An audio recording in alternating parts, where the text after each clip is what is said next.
Buenos días. Un saludo para todos los que nos están escuchando en sus casas o o a través de cualquier red social. Y también un saludo para los que están presentes aquí en la iglesia. Bueno, vamos a comenzar el estudio de escuela sabática. Esta semana lleva por título Lograr lo impensable. Y vamos a comenzar con una pequeña oración que va a tener nuestro pastor también, Héctor Rodríguez. Inclinemos el rostro. Padre nuestro que estás en los cielos, qué privilegio, Señor, que nos concedes en esta mañana de sábado aquí en tu casa para venir con el solo propósito de adorarte, de exaltarte y compartir la palabra con los hermanos. Invocamos la presencia de tu Santo Espíritu para que sea Él quien dirija todo lo que se diga y se haga en esta mañana y que todo sea para tu honra y para tu gloria. Son favores que te pedimos y te agradecemos en el nombre de Cristo Jesús. Amén. Bueno, el tema de esta mañana abarca los capítulos 50, 52 y 53 del libro de Isaías. Y voy a leer aquí, Vladimir, comenzando en el versículo 4 del capítulo 50 para comentar lo que dice el Señor Cristo Jesús a través del profeta Isaías. Dice así: Yahweh el Señor me dio lengua de sabio para saber hablar palabras al cansado. ¿Qué me puedes decir tú de esta frase tan interesante que dice el profeta? Bueno, lo primero que me viene a la mente es quién será ese que dice entonces básicamente hablar palabras. Sí, hay un detalle que hay que aclarar, y es que el pueblo hebreo, el pueblo judío, piensa que Isaías, en todos los pasajes de la Biblia donde se habla del siervo, ese siervo corresponde a Israel. Y no es exactamente así. Sí, hay pasajes bíblicos en el libro de Isaías que sí corresponde al pueblo de Israel como siervo de Dios, pero la palabra de Dios nos habla de otro siervo. Y aquí tenemos una frase interesante porque dice que el Señor le da sabiduría para hablar palabras al cansado. Cristo Jesús en el Evangelio de Mateo 11, 28, dice: venid a mí todo lo que estéis trabajados y cargados, y yo os daré descanso. Entonces, ¿a quién se está refiriendo? Aquí se está refiriendo a Cristo Jesús. También Cristo Jesús dijo, y eso está registrado en Lucas capítulo 4, versículos 18 y 19, es una cita del libro de Isaías, capítulo 66, versículo 1, donde dice: el Espíritu del Señor está sobre mí, por cuanto me ha ungido para dar buenas nuevas a los pobres. Me ha enviado a sanar a los quebrantados de corazón, a pregonar libertad a los cautivos y vista a los ciegos, y poner en libertad a los oprimidos, a predicar el año agradable del Señor. Bueno, ¿qué puedes decir tú, Vladimir, de estos pasajes? Bueno, de esos pasajes lo primero que siempre me viene a la mente es la perspectiva que perdió el pueblo de Israel. Dios Correcto. levantó un pueblo para que llevara precisamente eso, palabras de consuelo a las naciones que estaban alrededor. Sin embargo, ellos perdieron esa perspectiva. Y la pregunta es, ¿será que nosotros hoy en día estamos perdiendo esa perspectiva que Dios nos ha dado de llevar las palabras de consuelo y de consolación a aquellas personas, a un mundo que perece? Porque Dios nos ha dado un mensaje. Claro, esta invitación es para nosotros también. Nosotros como cristianos, como seguidores de Cristo, tenemos que hablar palabras al cansado, al que está trabajado, al que está angustiado, darle palabra de salvación. palabra de vida, que es la palabra de Dios. También en el versículo 4 nos dice algo también interesante. Dice que Yahweh el Señor me abrió el oído y yo no fui rebelde ni me volví atrás. Quiere decir que este siervo de Dios también tenía la capacidad para escuchar, no solo para hablar a las personas y llevarle el consuelo, sino para escuchar, porque a veces muchas personas necesitamos ser escuchados. Estamos pasando por momentos de aflicción y mientras estemos en este mundo lleno de pecado, vamos a estar en aflicción.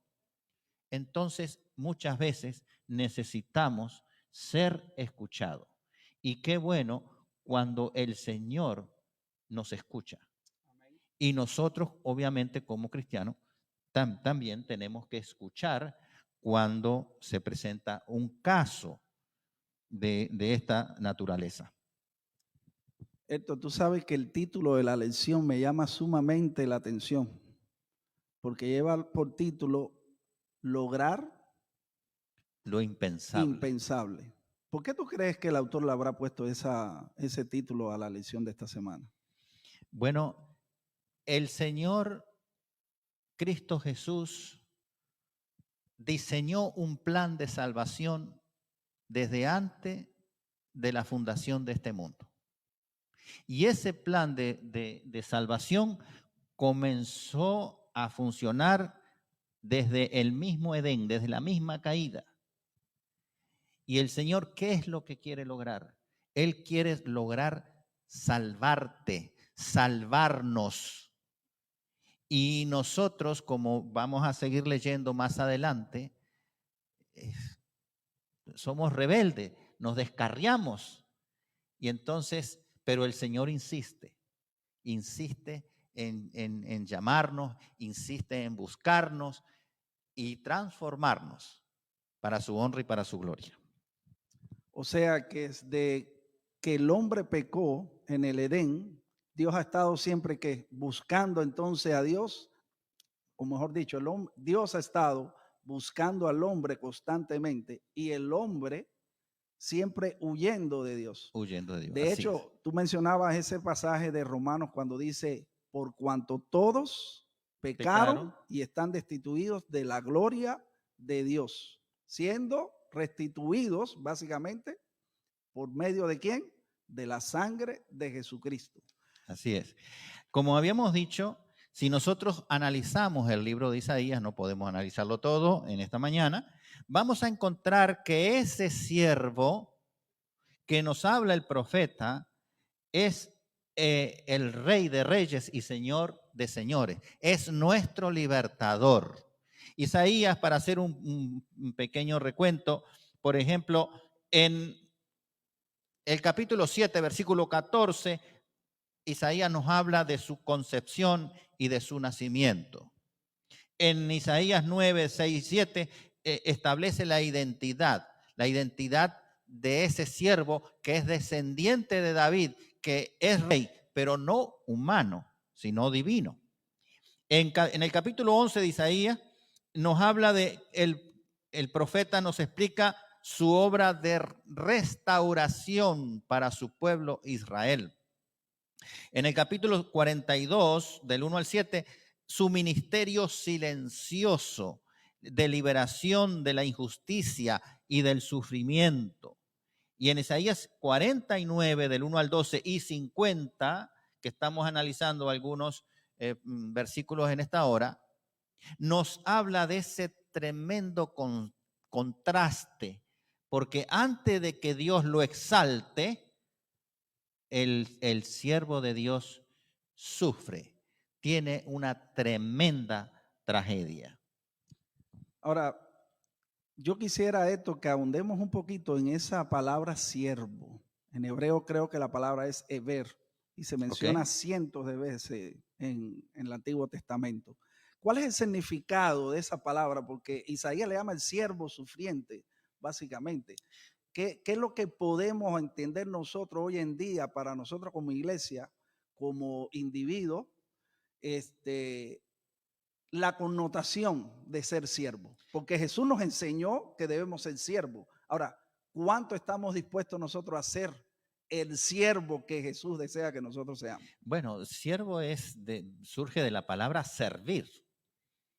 ¿Servir a quién? Servir a Dios, servir a los propósitos que Dios tiene. ¿Y cuál es el propósito que tiene el Señor? De salvarnos, de llevar a total cumplimiento de su plan de salvación.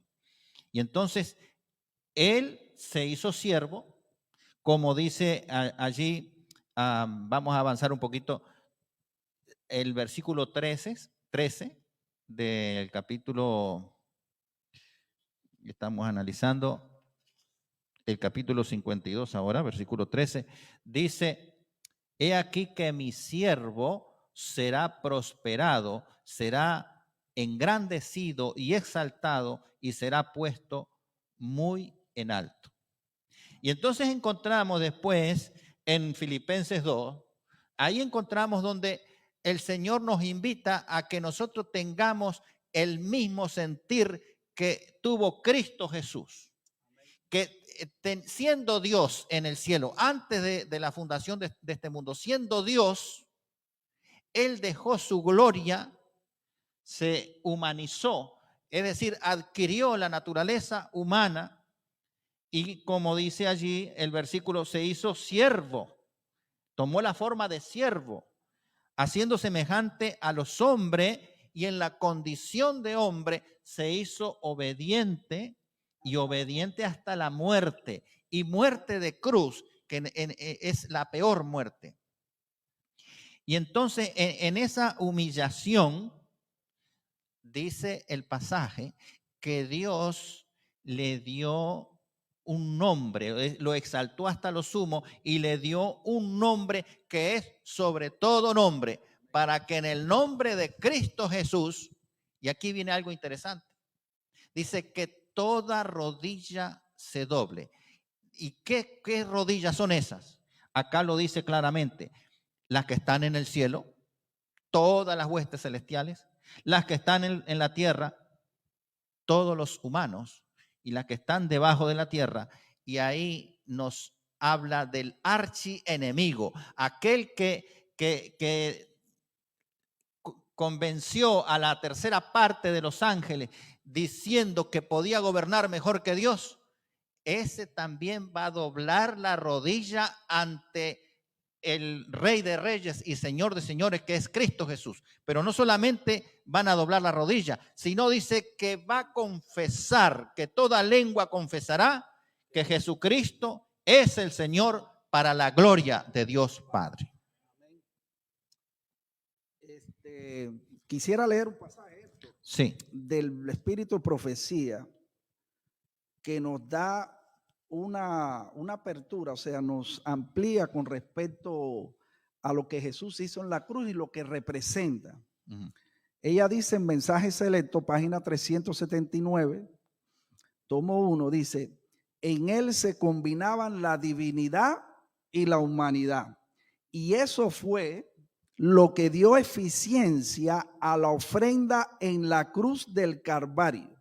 La misericordia y la verdad se encontraron en la cruz. La justicia y la paz se besaron. La muerte de Cristo es un argumento incontestable en cuanto a la inmutabilidad y a la justicia de la ley. Profetizando de Cristo, dice Isaías, Jehová se complació en magnificar la ley y engrandecerla. Quiere decir que la muerte de Cristo no solamente nos salva, sino que magnifica, engrandece la ley de Dios. Porque hoy en día tenemos muchas personas que dicen que el sacrificio de Jesús abolió la ley de Dios en la cruz. Pero aquí nos enseña la palabra de Dios que es todo lo contrario. Todo lo contrario. Vino a exaltar la ley. Leo aquí el versículo 15 del Isaías 52. Algo interesante, dice, así asombrarán él a muchas naciones. Cristo asombrará a muchas naciones. Los reyes cerrarán ante él la boca porque verán lo que nunca les fue contado y entenderán lo que jamás habían oído. ¿Por qué? ¿Por qué el profeta está diciendo esto? Bueno, si nosotros vamos a Apocalipsis, vamos a encontrar que los reyes de la tierra y las naciones, dice que han fornicado con Babilonia, con la gran ramera. Han vivido en deleites, han utilizado el tiempo de vida en otra cosa. No han escuchado al Señor. Han ido detrás de otros ídolos, han ido a buscar de poderes, de tesoros en este mundo. Y entonces ellos tarde, muy tarde ya, se van a dar cuenta, como dice aquí, que verán lo que nunca les fue contado. Porque han bebido del vino de Babilonia y el vino de Babilonia no habla de verdad, habla de mentira. Y entenderán lo que jamás habían oído. Cuando Cristo venga en majestad y gloria, dice allí Apocalipsis 1:7, que dice que las naciones harán lamentaciones porque no se prepararon para ver venir al Rey de Reyes y Señor de Señores. Y eso nos compete a nosotros, porque nosotros aquí, mientras tengamos vida, tenemos que preparar, tenemos que prepararnos para ese encuentro, tenemos que reconocer la soberanía de Dios, la manifestación de Cristo Jesús y ese plan de salvación que Él dio su vida por nosotros. Nos sustituyó en la muerte que a nosotros nos tocaba, murió Él por nosotros. Y eso lo dice más adelante el capítulo 53 de Isaías. ¿Qué puedes agregar tú en el capítulo 53 de Isaías? Bueno, yo creo que ese es el corazón del Antiguo Testamento, así como Romano es también el corazón del Nuevo Testamento, porque describen, nos enseñan lo que Dios estuvo dispuesto a hacer para salvarnos. Y es más, hay veces nosotros no vemos la perspectiva que nos muestra Isaías 53 de una manera, a veces como debemos verla. Y creo que el pueblo de Israel en ese sentido tenía un poquito de más perspectiva, en el sentido, por ejemplo, nosotros vemos que el pueblo de Israel, cada vez que alguien pecaba, tenía que traer, ¿qué cosa? Un corderito. Pero cada vez que traía ese corderito, él tenía que imponer la mano en la cabeza de ese cordero y después de confesar sus pecados, degollarlo. Y ellos por lo general siempre habían criado ese corderito desde pequeño. Quiere decir que cuando ellos degollaban a ese cordero, ellos estaban diciendo, yo no quiero morir. El que moría era la víctima. Entonces, hoy nosotros en día, cuando vemos Isaías 53, que dice que él fue como oveja al matadero o como cordero al matadero. Y no abrió su boca. Y no abrió su boca. Nosotros a veces cuando confesamos nuestros pecados, le decimos simplemente, Señor, perdónanos en el nombre de Jesús. Pero no miramos la magnitud de lo que está pasando en ese momento. En un sentido, Dios, cada vez que nosotros le pedimos perdón a Dios, Dios mira 2000 años atrás y nos ve allí con Cristo, dando la vida a Jesús por nosotros y nosotros poniendo nuestros pecados en ese momento sobre Jesús. Sí. Y eso debería darnos una perspectiva de, con la ayuda de Dios, de tratar de no pecar. Hay una pregunta interesante que comienza el capítulo 53. Me llama la atención porque dice, ¿quién ha creído a nuestro anuncio? ¿Quién ha creído? Y esa pregunta es vigente hoy, porque también hoy hay millones que no han creído. Entonces, Isaías 53 comienza: ¿quién ha creído a nuestro anuncio? ¿Y sobre quién se ha manifestado el brazo de Jehová? Exactamente. Bueno, Juan, el apóstol Juan, en el capítulo 12, versículo del 37 al 41, él cita Isaías 51 al 50 bueno, los primeros capítulos del capítulo 53. Y él dice que el Señor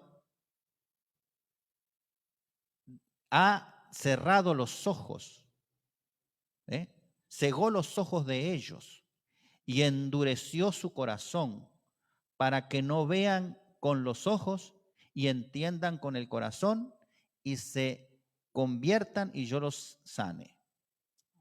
Ahora, pareciera que el Señor es el que enceguece a la persona. Y eso no es así.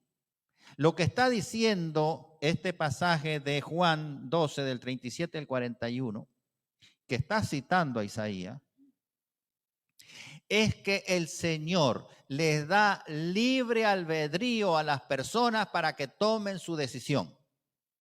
Y cuando las personas deciden por las tinieblas, deciden rechazar a Cristo Jesús, entonces ellos mismos son los que están cerrando sus ojos, sus oídos al llamado de Dios, a la palabra de Dios. Y obviamente se endurecen y entonces no creen, como dice aquí la pregunta, ¿quién ha creído a nuestro anuncio? ¿Ve? Y hoy en día también nosotros tenemos que preguntarnos, ¿quién cree? ¿Quién cree hoy en día que Cristo muy pronto va a venir en majestad y gloria y le va a poner punto final a este mundo y va a llevar únicamente a sus escogidos, los que sí han creído, los que sí se han preparado, los que sí han aceptado la palabra de Dios, las promesas de Dios y han guardado sus mandamientos? Por eso hay una parte del tema de esta mañana que dice: los inalcanzables somos nosotros.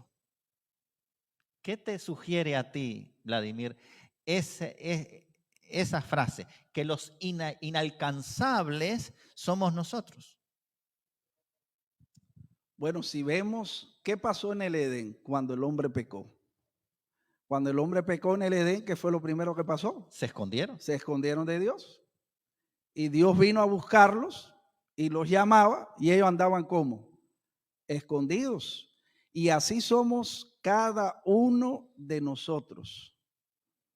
Nos escondemos de Dios cuando debemos buscar constantemente a Dios. Es muy interesante esto porque, fíjate, Héctor, hay veces, nosotros somos, hay veces, vamos a ponerlo así como santurrones. Hay veces pensamos que cuando nos comparamos, pero eso lo quiero decir en palabras de Elena de White o en palabras del Espíritu Profecía. Ella dice en primer tomo de Mensaje Selecto, dice: nosotros podemos medirnos a nosotros por nosotros mismos. Podemos compararnos entre nosotros mismos. Quizás digamos que nos portamos tan bien como este o aquel, pero la pregunta por la que se demandará una respuesta en el juicio es: ¿llenamos los requisitos de las demandas del alto cielo? ¿Alcanzamos la norma divina? ¿Están en armonía nuestros corazones con el Dios del cielo? Y eso nos lleva a la pregunta: ¿será que nosotros a veces cuando nos miramos creemos que somos mejores que los demás? Pero Dios nos enseña que Él es el que hizo todo lo necesario para que nosotros alcanzásemos la salvación. Y me interesa mucho este versículo que también dice Elena de White, o nos dice Dios a través de ella, dice: en su humanidad, Cristo fue probado por tentaciones tanto más grandes y con tanta mayor energía persistente de lo que es probado el hombre por el maligno.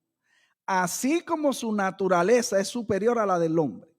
Esta es una verdad misteriosa, profunda, que Cristo está unido a la humanidad por las simpatías más sensitivas.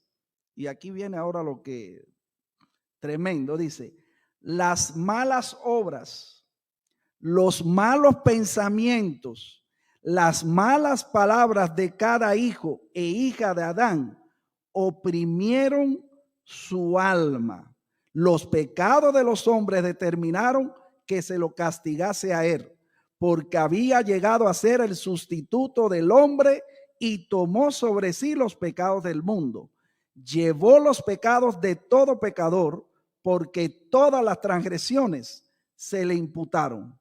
¿Cómo escaparemos nosotros si descuidamos una salvación tan grande? ¿Y por qué leo esto? Porque a veces nosotros creemos que nos portamos muy bien, pero miren, solo ese mal pensamiento que pudiste haber tenido hoy en la mañana, ese pensamiento oprimió y puso en agonía a Cristo en la cruz. Sí, aquí si nosotros vamos a hacer comparaciones, tenemos que compararnos con Cristo Jesús. Y como dice Santiago, tenemos que mirarnos al espejo. Y el espejo es la ley de Dios. Estamos haciendo las cosas conforme a la palabra de Dios. Ahí tenemos que hacer la comparación nosotros con Dios, con su palabra, pero no con otra persona. Y una cosita más en eso. Y cada vez que nosotros nos comparemos con la ley de Dios o con Jesús, vamos a declararnos entonces como Isaías: ay de mí, que siendo hombre de labios inmundos, han visto al Rey de los ejércitos, Jehová nuestro Dios. Quiero leer aquí unos versículos que están muy interesantes en el capítulo 53 de Isaías, porque ya se nos está acabando el tiempo. Dice aquí, versículo 3, despreciado y desechado entre los hombres, varón de dolores, experimentado en quebranto, y como que escondimos de él el rostro, fue menospreciado y no lo estimamos. Ciertamente él, Cristo Jesús, llevó nuestras enfermedades y sufrió nuestros dolores, y nosotros le tuvimos por azotado, por herido de Dios y abatido. Mas el herido fue por nuestras rebeliones, molido por nuestros pecados. El castigo de nuestra paz fue sobre él, y por sus llagas nosotros fuimos curados. Cristo tomó nuestro lugar. Él asumió todo el pecado de toda la humanidad. Y hay muchos por qué. ¿Por qué? Porque Él te ama, porque Él quiere salvarte, porque Él te ama tanto que quiere llevarte a vivir con Él por toda la eternidad. Así que el Señor espera de cada uno de nosotros una respuesta. Y la respuesta debe ser seguirlo a Él y amarlo y adorarlo en espíritu y en verdad. El tiempo se nos fue, Vladimir. ¿Nos puedes despedir tú con una oración? Sí. Quiero agradecerles a todos los que nos han visto tanto en la casa como los que están aquí. Que Dios me los bendiga a todos, y ahora vamos a inclinar el rostro para orar. Señor nuestro Dios, que estás en los cielos, te damos las gracias, mi Dios, por la oportunidad que nos has dado de poder estar en esta primera parte del culto. Permite, Señor, que ahora tu palabra, Señor, siga penetrando en nuestros corazones. Amén. Y que al comenzar, Señor, el segundo culto podamos seguir teniendo, Señor, en perspectiva la necesidad cada día en nuestras vidas de buscarte a ti como nuestro Salvador, como nuestro Redentor y sustentador. Porque no merecemos nada, solo merecemos la muerte. Pero gracias a ti, Señor, que tú estuviste dispuesto a dar tu vida en rescate por todos los pecadores, del cual yo soy el primero. Amén. Te rogamos todas estas cosas en el nombre de Jesús de Nazaret, tu Hijo amado. Amén y amén.